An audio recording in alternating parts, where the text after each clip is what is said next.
good old Dylan Juguru. How do you say your last name? Yeah, Jugru, don't worry, you're not the first to butcher it and you won't be the last, so that's all right. Yeah, don't worry. I get little a lot, which is like, I mean, yes, but no. Like they say the power station name correctly, but not my last name. It's the same So it's spelling. Liddell? I've always said Liddell. Yeah, it's Liddell. Okay. It's like Chuck Liddell. Yeah. So yeah, it's one of those things where it's fun. It's amazing to have a famous with last name person and a power station that is controversial. Well, So maybe they're all thinking of the Dragon's hooker, Jake Little. maybe, Maybe that's what's confusing them. maybe, yeah. I mean, the name has been around for ages. Like the earliest is like 1600s, the earliest Oh, okay. record. So on the border of England and Scotland.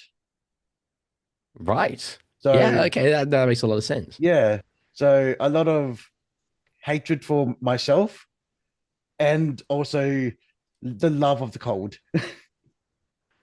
So, Yes. Or you'd like it here in Canberra then, oh maybe. yeah, I was down there last May and it was -2 at night, and I was all rugged up in a jacket, jeans, sort of like yourself right now, and I was freezing in bed. But Yeah, it it was takes some getting amazing. used to.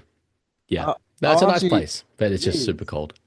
I stayed in Curtin, near the Coles in Curtin at the Statesman, and it was one of those places where I was like, "Oh, this looks nice." Didn't realize it was an actual pub, like not at all.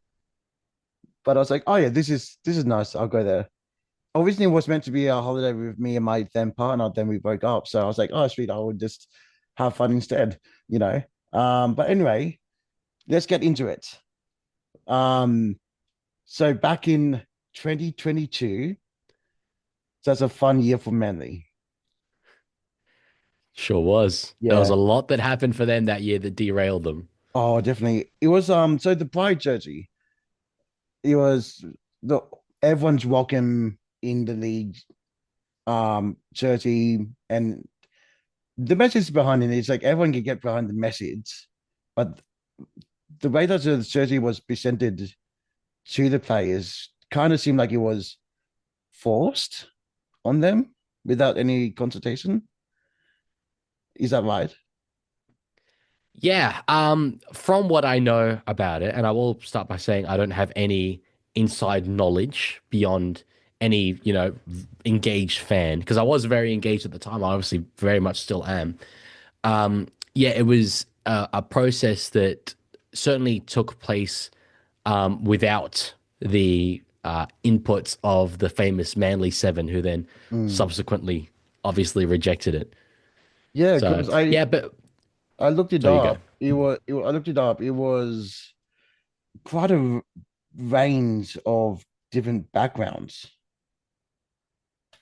Like a few were Catholic, a few were went to Inspire Church, which I know pastors of.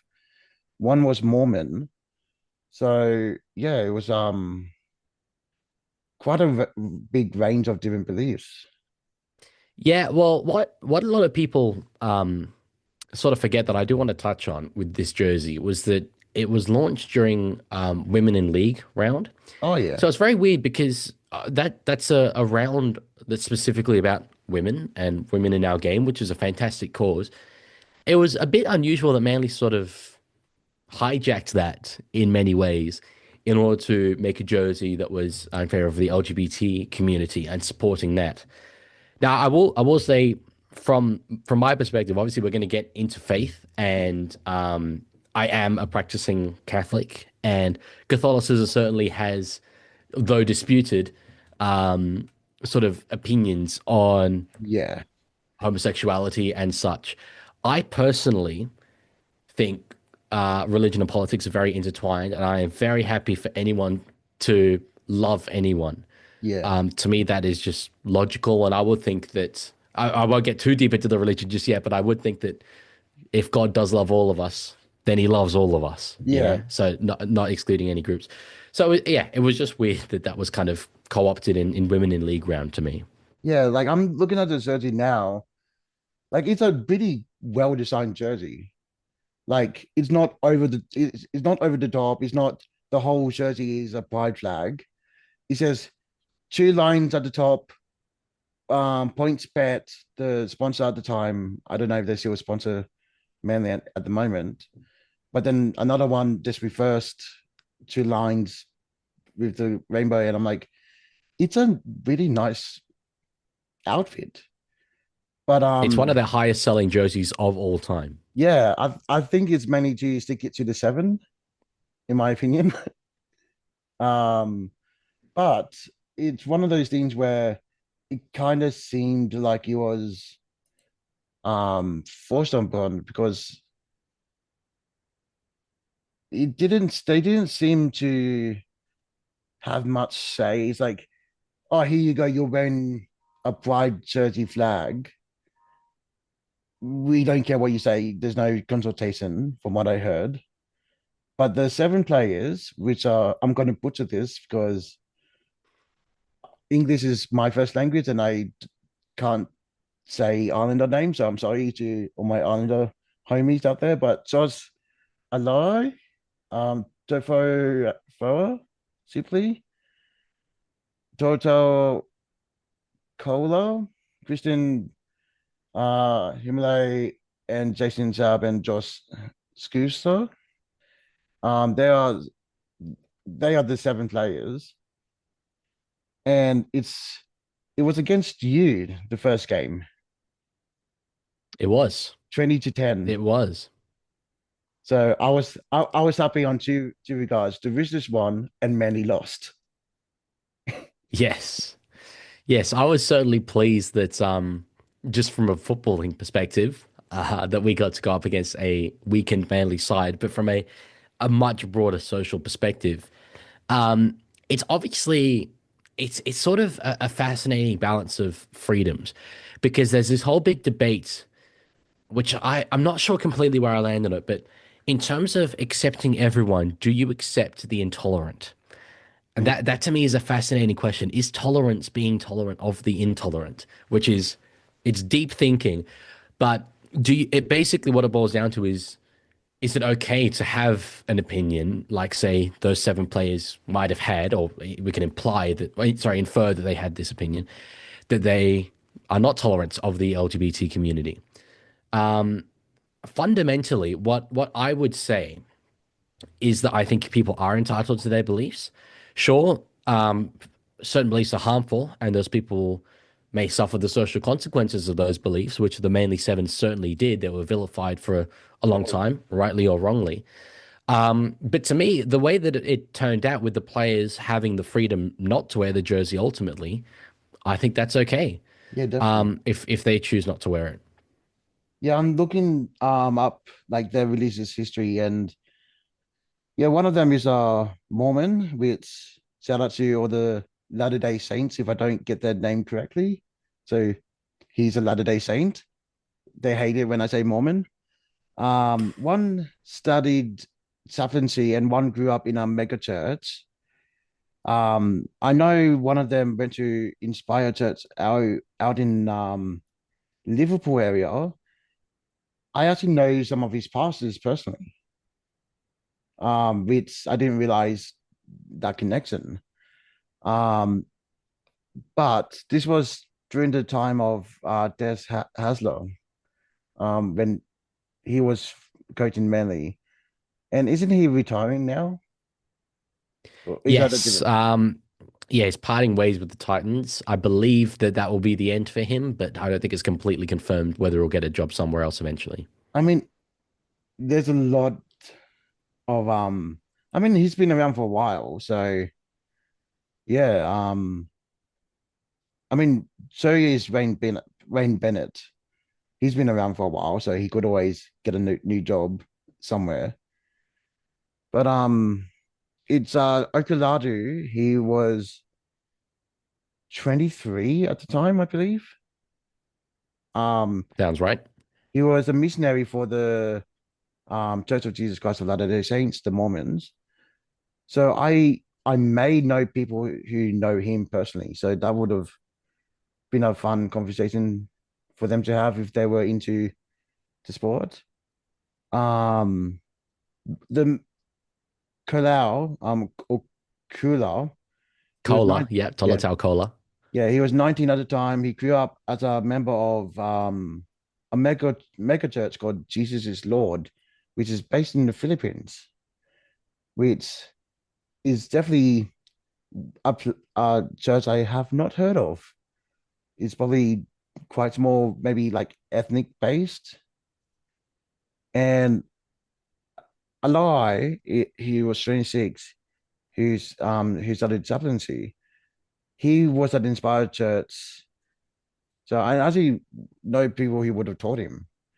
So, but yeah, all of them pretty much stuck to like, these are my religious beliefs and this is my culture. I'm not gonna wear something that goes against my culture. But I was doing writer at the time as well. And I was hearing people say, how can they go against wearing a jersey with a rainbow, but also wear gambling and wearing like Tui's New or Forex on their shirts all the time? Like, what would you say to that? Because those are two separate things. Like, Yeah, yeah.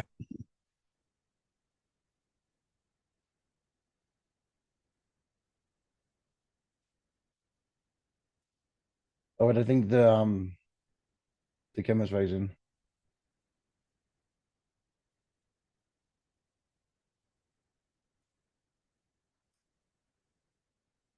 You there?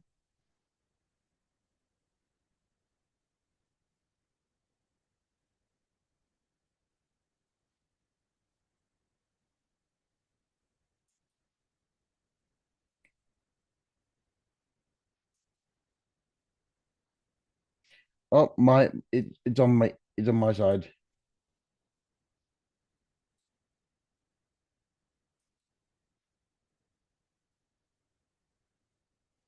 Hmm.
Hello, okay. YouTube, and hello, Dylan. Hello.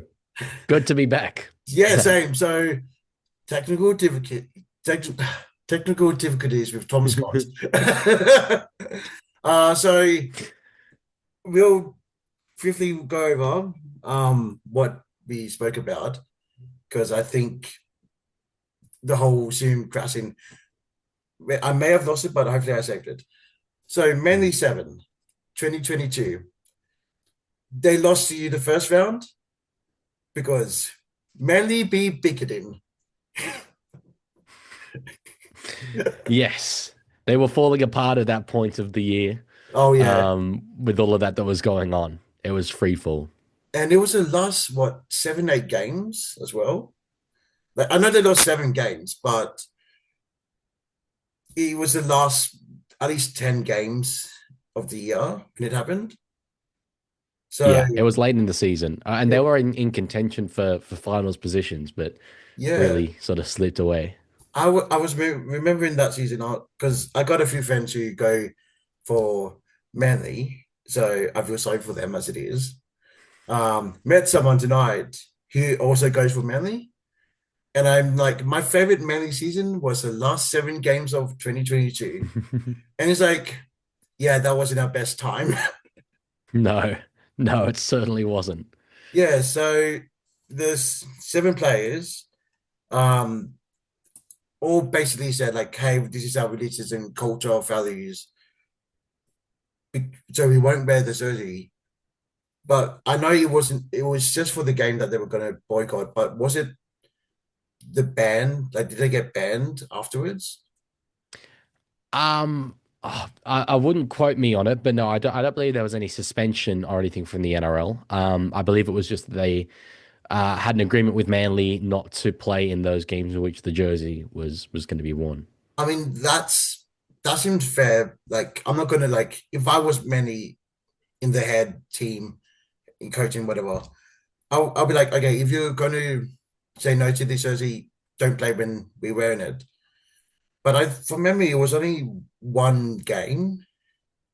Like I how believe there's so. the Indigenous round, there's the women in league round, there's the this round, like the Anzac round or something, where there's a jersey for that round, and then it's just normal home and away jersey. So didn't think it would have lasted 7 games though. No, but it was sort of the turmoil that was in Manly as well at the time. Yeah. The whole thing with the Manly Seven did add to the division that was already there in the squad.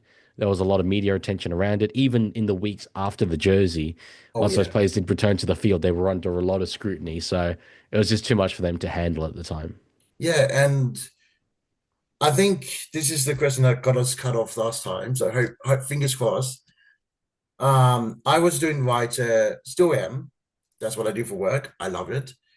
But I was hearing people say like they're wearing like 4x gold, they're wearing points bet, they have drinks and gambling sponsorships on their jersey.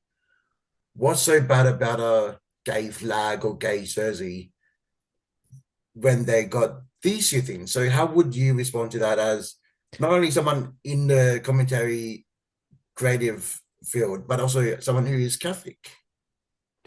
Yeah, no, it's a brilliant point and one that I remember that was raised at the time. I think it does boil down somewhat to wider Australian culture, whereby we are we're so ingrained in terms of gambling, particularly in New South Wales. It is a real gambling capital of the Oh yeah. world. It's part of the culture here. Same with drinking. Sort of the Australian ideal is having the family over on a Sunday for a barbecue, and you're all drinking 4X or 2Es or Yeah. depending on whatever state you're in, the beer of the area. And for the Um, international out there, Fosters can get lost. We don't do that over yes, here.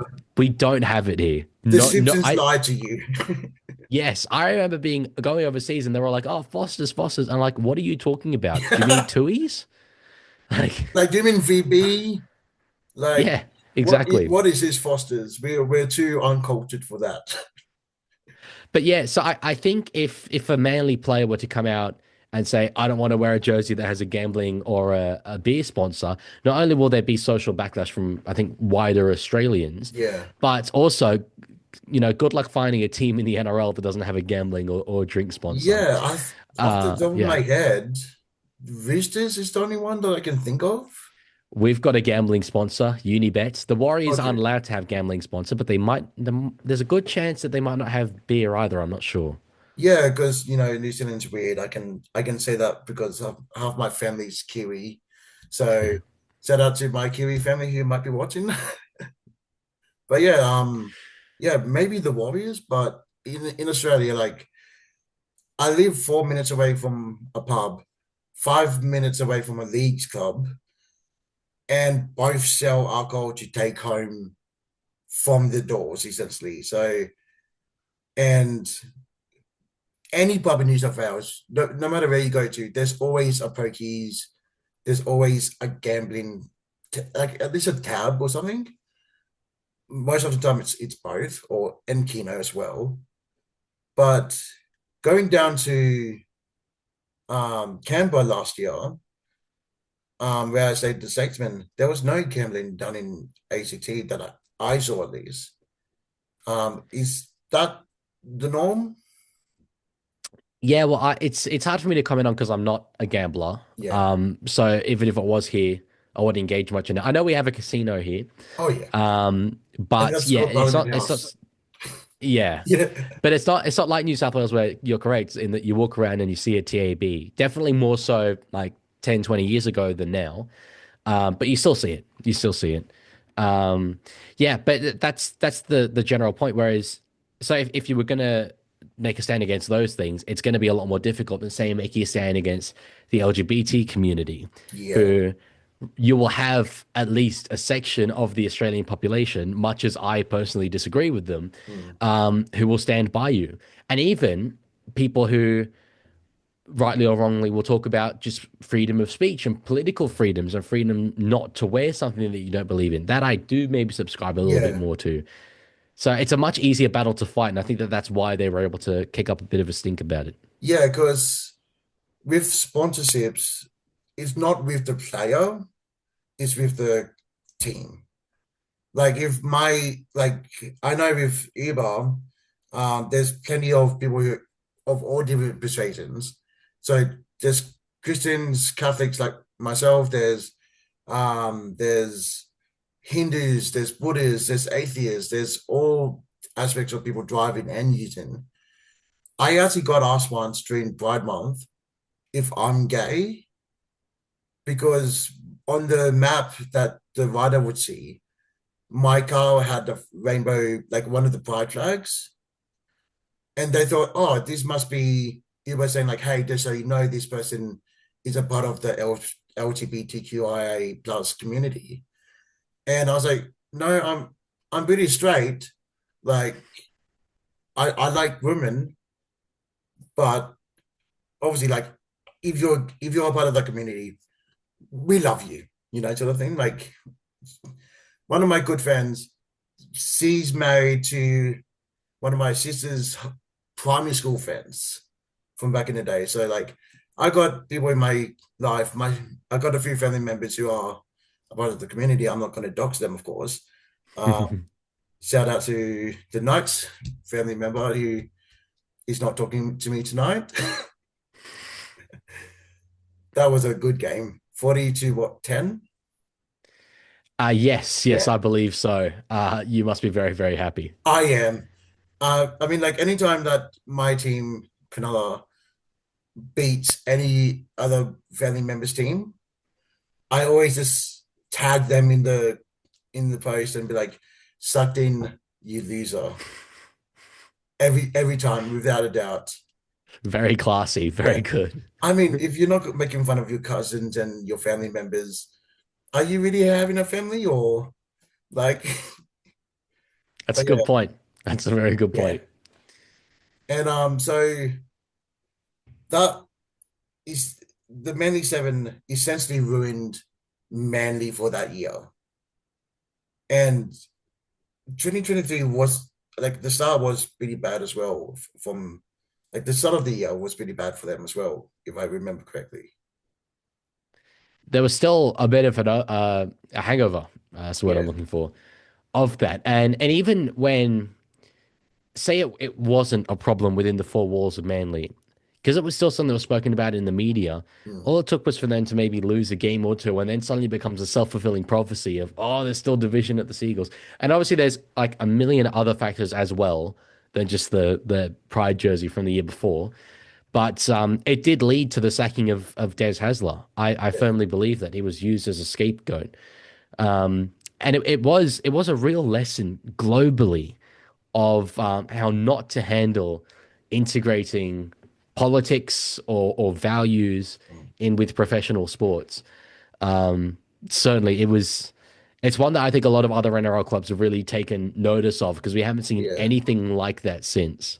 So, Yeah. lesson And learned.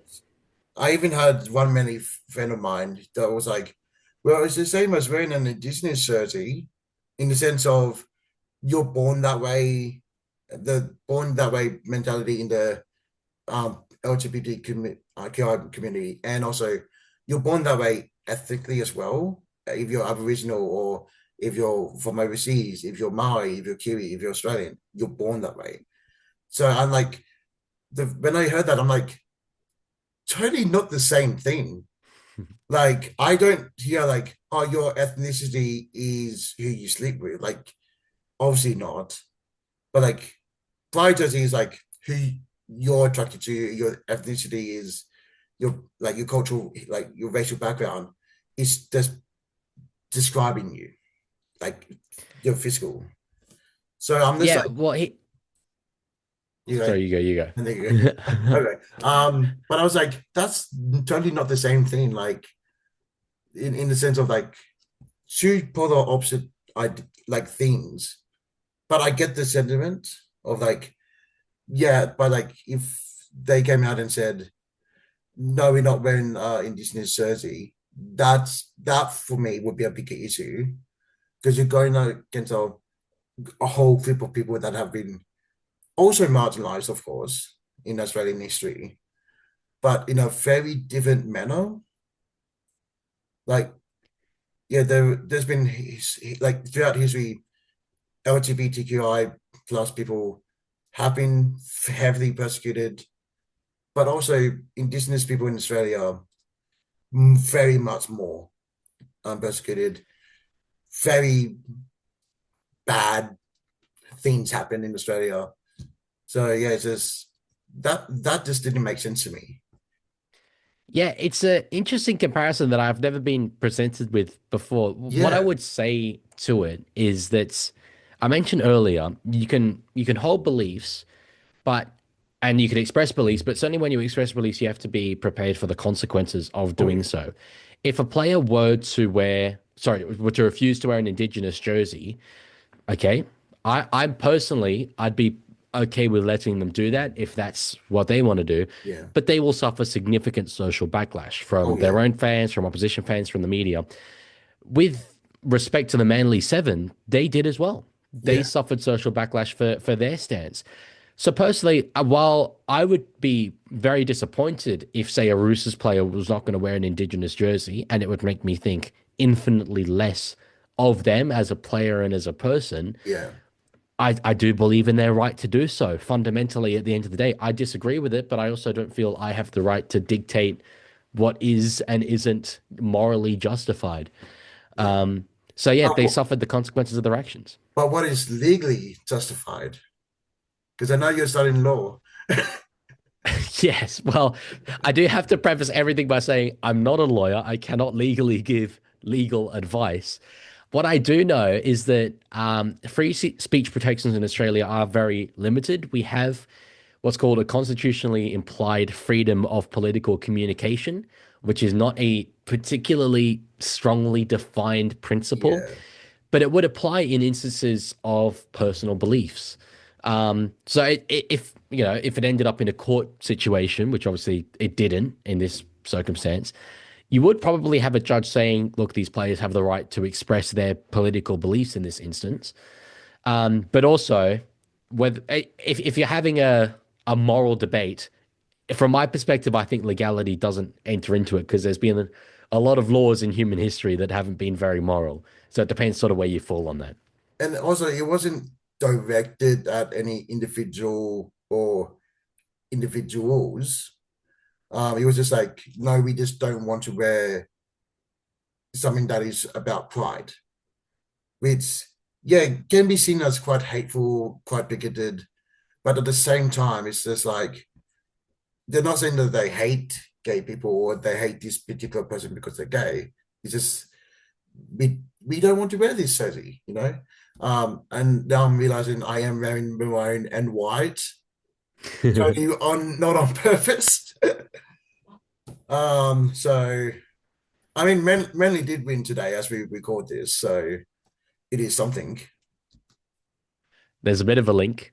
Yeah, Yes, certainly. But yeah, it was interesting at the time, like because I was overseas as it was all happening, and yeah. it did make global news. And there were a lot of people saying that the NRL has a homophobia problem, which I mean, my natural disposition is to defend the NRL because I adore it.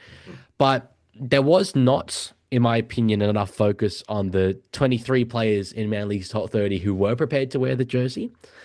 What I would challenge anyone who says that based on the Manly 7 thing, the NRL has a homophobia problem, what I'd challenge them to do is say, okay, you've got Australian males aged 18 to 35, predominantly, of an islander community who we do know have very strong value judgments and systems that might not conform with the Western ones that we necessarily have. Find me wider Australian society, males age 18 to 35, and tell me that 7 out of 30 of them wouldn't have a problem of wearing this jersey. So then fundamentally, is it an NRL problem or is it a wider societal problem? Or I'd say the wider societal personally. or could it be just be one of those things where it was a phase more minute group because a majority of the names were Islander. So could it be in regards to thoughts and opinions about the gay, lesbian, bi, trans community? Could it be an Islander issue that would clash with Western Australian culture? Because the just based on the names themselves, very much Islander, very much a lot of Islanders I know go to church actively as well. So it's just one of those observations. Yeah, and look, there's potentially a correlation there. I would, and I'm not saying that this is what you're doing here, but I would definitely stop short of saying that any group as big as, say, Islanders in Australia hold, beliefs that they're against the LGBTQIA community. There's certainly very, very many that don't. So it's potentially just that little subsect. It's a Yeah, sample size of 7. It's tiny. yeah, So I'd stop short of pointing at any particular community. yeah, But as we know, we're seeing this is a whole other thing I talk about for ages, but social media, radicalization of young men. I firmly believe in my content. I don't know the extent I can do this as just a rugby league creator, but I want to influence young men in a positive way, in a way that isn't this hyper masculine thing about you have to, hate gay people and all this. If you were in my stream today, you would have seen that there was oh yeah, someone in there using the word gay in a derogatory term, and oh I, yeah, I called it out explicitly and yeah. I said, saw it don't today. do that. Yeah, I saw it today. Yeah. I'm like, oh, I get the gentleman because like I grew up with South Park. I'm at that age where saying gay as a joke is like as like oh that's so gay that's this that was the norm when I was growing up. Obviously, nothing wrong with being gay. I know saying I'm saying this like the typical I've got a black friend thing, but I do know a lot of people in the community that I love, adore, inspire me as a human. Um, but at the same time, this is from 7 men in a comp with 100 or so full-time players. Oh, it's heaps. Well, it's 17 times 30. Oh It's yeah, it's yeah, up over 400 at least. yeah. So very small group of very small sample size.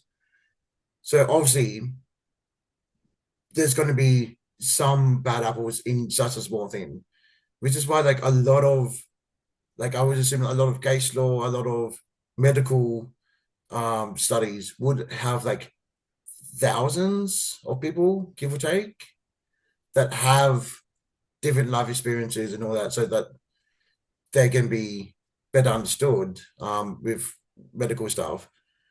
So just the numbers alone would skewer like 7 players out of let's say 1,000.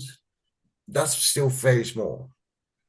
Um, It is. yeah, It is. And and yeah, if you're making an assessment of the NRL, you have to look at all of its Yeah, actions in its totality rather than just focusing in on this little element of it. yeah, because there's 17 teams, 30 players, plus the women's league, plus the B team, which we will talk about a particular person in the B team soon.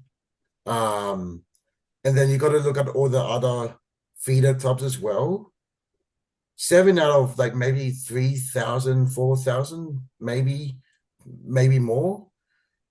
Seven people is not a Mhm. lot in comparison to like all the teams, all like across the country as well in the like local leagues as well. Yeah, and you know, those other teams didn't have a Pride jersey equivalent. We don't know if other NRL players would have made the same decision. I think statistically speaking that if seven of the Manly players did, then you definitely see other instances of it in the Yeah, NRL. But you know, since then, with the growth of the NRLW, there are very many openly lesbian players in the NRLW. yeah, We do tremendous work in that sense of putting athletes in the spotlight who are part of that community and putting them on a pedestal, rightly so, advertising them. So I mean, I am very vocal about the negativity of media. I think yeah, it's such a big news story when something negative like that happens with that community. To see the positives as well because they are there. yeah. I was going to say, for example, Sam Kerr, but that's a whole different game.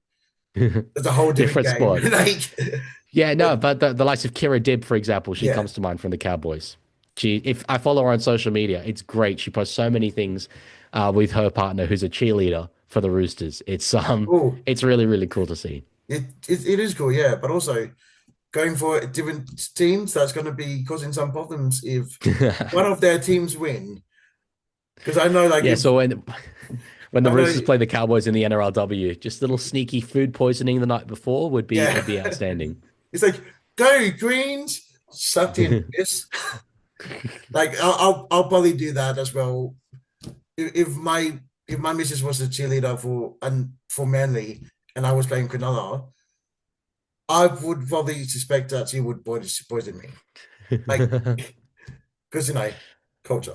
But Yeah. anyway, talking about gay stuff, LGBTQI stuff, Israel Folau is a name that a lot of people have like, oh yeah, him. I remember him.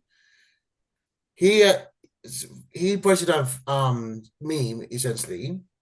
There's a photo with some text from I believe it was Romans, the book of Romans, that said anyone who is a drunkard, who laughs, who is an adulterer, who is homosexual, like all these people will go to hell if they don't repent.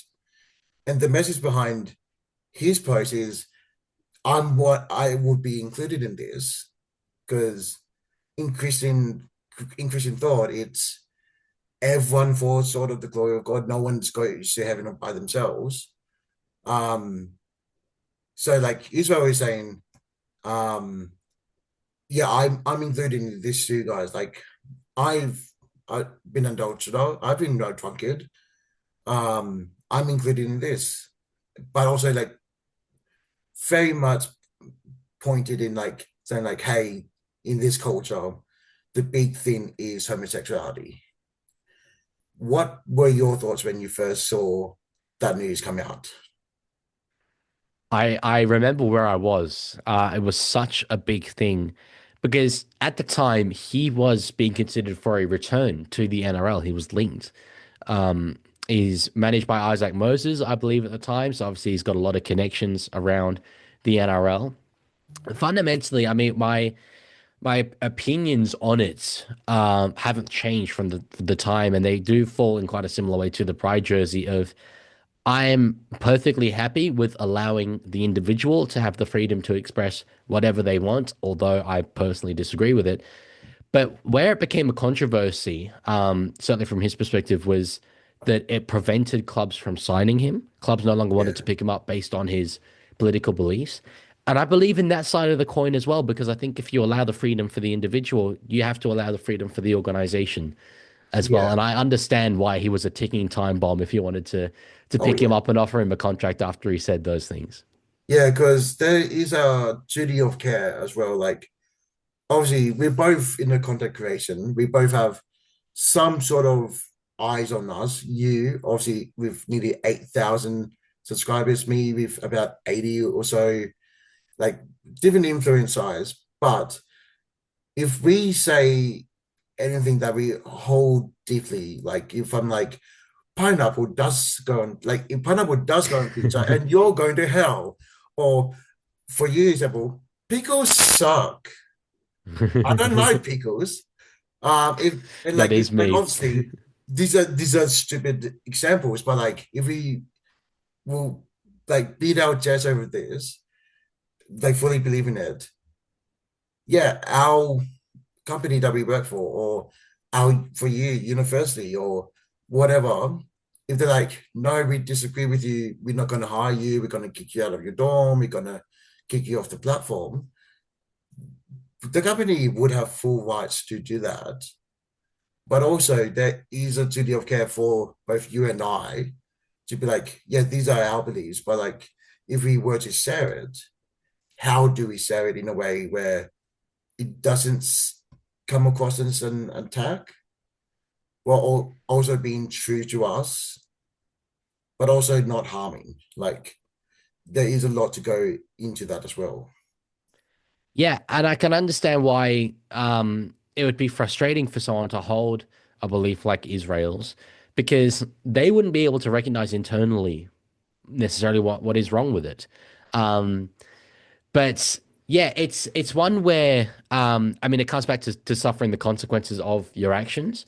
Someone like Falau would have absolutely known what was coming his way, posting something like that. There's no way he wouldn't have. I think any human being with two brain cells to rub together Yeah. can see that.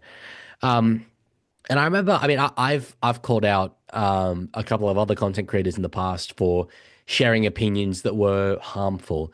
You Mm. can believe things, but not every single belief does have to be shared.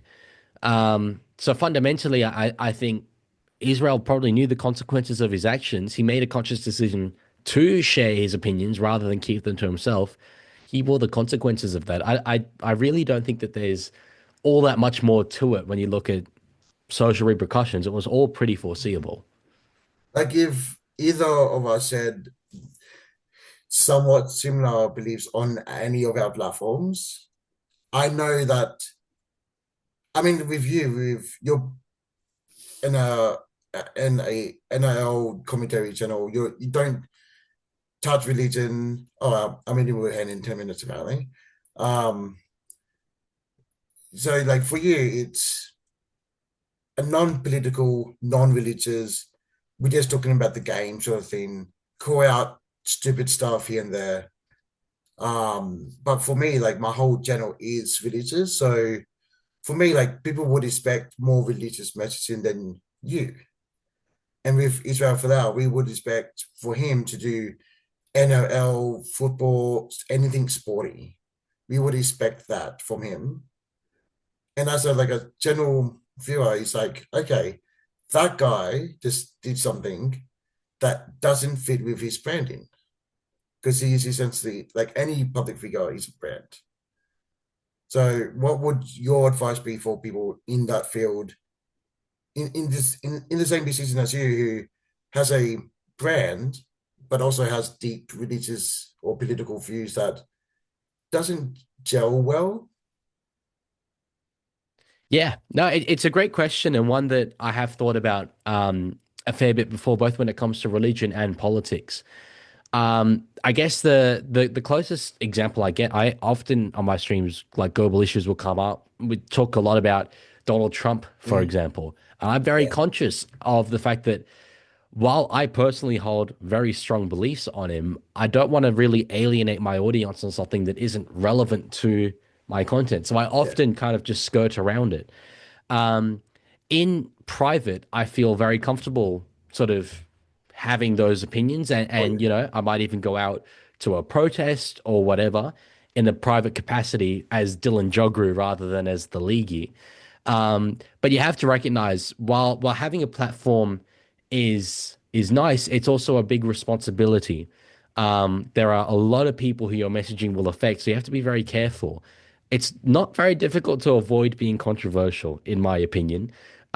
There's a big difference between reasonably communicating your beliefs and Israel Folau making a post saying homosexuals are bound for hell. Yeah, I think that you could find a pretty happy middle ground there. So I'd say, look, if you're going to be vocal about anything, that you're always going to upset people, yeah. but just be mindful of the fact that while you're expressing your opinion, it absolutely impacts people. Oh, definitely. Like I'm very cautious about like what I post online because like I'm like with some things that are happening at the moment, I'm just like obviously I'm not going to say full of my views, but with what's going on is like I can understand and I can agree with some of these points on this side, but I can also agree with some of the points on that side. But if I say I don't go for either side, both will hate me, but also I would hate myself because I'm like, I should actually say what I believe as well about what into any relevant topic that's happening on the 31st of August, for example. There are a few things happening that have happened today, where and also over the past few months, getting a couple of years, it's like how do we go about that sort of thing? Like, and for me, it's just say I can see where you're coming from. That's my best advice Yeah. for anyone. Just say see where both sides are coming from, and if they press you for it, just like I gotta go sort of thing. Yeah, be willing to listen to others and I think pick your battles. Yeah, Do an individual assessment each time on thinking, okay, I might have this strong belief about something, but is it worth it to me? Like yeah. me personally, to open up a little bit, I'm quite passionate about the Gaza conflict, Oh yeah, right? I fall very firmly on the side of the Palestinian people. yeah, But I could go on a live stream or watch a long live stream for the NRL and talk about it, but that's probably not worth me doing yeah, because realistically, the positive impact that I'm going to have of telling my audience, average age of which is probably about 15, mm, like it's in Australia, like it's not really going to have any impact. Whereas I might, in fact, alienate a lot of my audience who yeah, are there for rugby league content and instead are getting a lecture on politics. yeah. Because So like pick your battles. when I tune in, I'm like I'm gonna see what's happening in the league community, and also like what's happening on the field because like that's your brand. And with the Gaza Israel conflict, it's like the first initial response of like we Israel, the nation has to respond to what Hamas has done. My view at the time is I support Israel in responding to what Hamas has done. But since then, my opinion is saying oh, of course, Palestinians need to be safe, protected. Israel's got to stop doing what they're doing. But when I say that, I don't want to come across as saying I support Hamas because I don't. The, Of course. the civilians, yes. But for me, I won't go out and protest because, in my mind, if I wave a Palestinian flag, it's kind of a signal for the Hamas organization. But of course, the civilians are the ones heavily impacted. So I feel deeply for both civilians on both sides. But anyway, let's talk about you. Um, you've got a crucifix. What is your parents' home? Yeah, my Yeah, family home up in Sydney. yeah. So how like have you were you raised Catholic?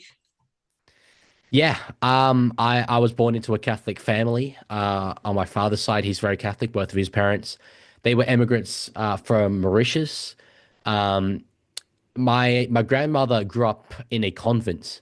Oh yeah, Um, her parents died when she was quite young, so she was raised with a little sister in a convent. And my grandfather was actually part of the Hindu community in Mauritius. oh wow, Um, but he fell in love with my grandmother, and at that time in Mauritius, it wasn't acceptable to intermarry between two different religious yeah. groups. So he converted to Christianity in order to marry her. Oh wow, that's a Um, love story. Yeah, yeah. And although at the time it was just, he just wanted to get together with this girl. I mean, I knew him towards the end of his life, and going into his home, it's just, Mother Mary everywhere, Yeah, shrines. Like he's just always underneath the effigies and everything like that. Um, so yeah, it's me personally. I mean, I talk to a lot of other Catholics. I'm not as, I guess, let's call it traditional, as a yeah, lot of other Catholics are. Catholicism has two wings of politics. It yeah, has left wing Catholicism, right wing.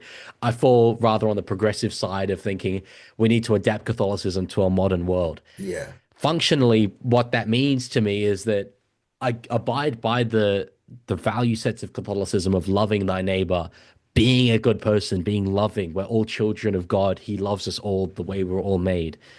And it's comforting to have the presence of a God and a plan where you think it's genuinely all going to work out. I might be wrong about it. There's a good chance that none of yeah, this is correct. But what matters to me personally in my human experience is believing in it, and that's the benefit to me. yeah. For me, I was raised atheist. At most, like my great aunt and my mom's auntie on her dad's side was a nun, and my two cousins and my auntie on that side of the family were Catholic. But besides that, I was at most a funeral, confirmation, and some scripture at a public school. That was it for me. And only later in life did I start believing in God and Christ and all that. But over the past year or so, I've been interested in the Catholic Church and went into the deep end because, as you do when you're going into a very old church, you go and buy all the rosaries, you buy all the devotional icons. I sent you my little altar a while ago, and you're like, "Yeah, you beat me, dude. You beat me." You definitely have me covered. Yeah. Yeah. Um, I'm just gonna stop recording and then re-record because it's Okay. less than a Yes. minute, You might need to set up a new meeting, but if you want to maybe. just send me a link, I will join a new one. Let's see. Let's double checking.